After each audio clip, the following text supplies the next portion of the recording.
Defenders of Ardania is a tower defense game with a twist.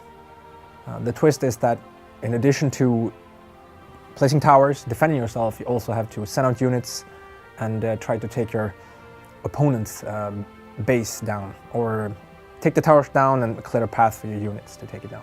Fans of the tower defense genre that start playing Defenders of Ardania, I think will be surprised about the impact that the offensive capabilities have. It sort of turns the game around a bit, because you can, of course, you need to have your towers in place, but you also need to play a bit of a meta game as you see what your opponent puts up. What tower does he have? What unit does he send?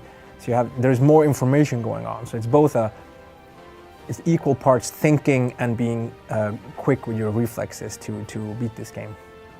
The resource you use in Defense of Ardania is mana. You build up, and that is, it replenishes over time, but you can also get extra if you accomplish certain tasks, like having units reach your enemy's stronghold. This resource is used to build towers, build units and send them out, and of course use spells. Spells add another dimension to Defenders of Ardania. They are expensive to cast, they are fairly powerful, but since they drain your mana a lot, you have to be careful when you use them. A really cool thing happens when your opponent thinks you're low on mana, sends some strong troops, and you blast them. Or you can really bolster your troops using spells to get through a passage that your opponent doesn't really suspect that your troops will survive, but you shield them and they go through. And when that happens, it's wonderful.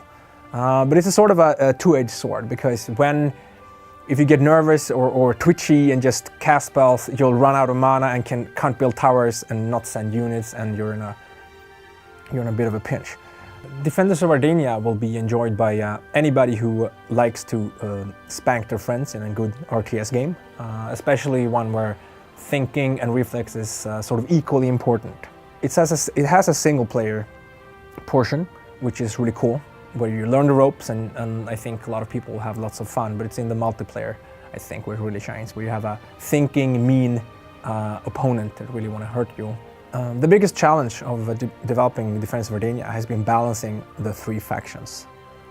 You have the underworld factions, mostly undead and demons. You have a nature faction with a lot of beasts flying and on foot, and you have the civilized, which is elves, dwarves, and other good-natured folk like humans.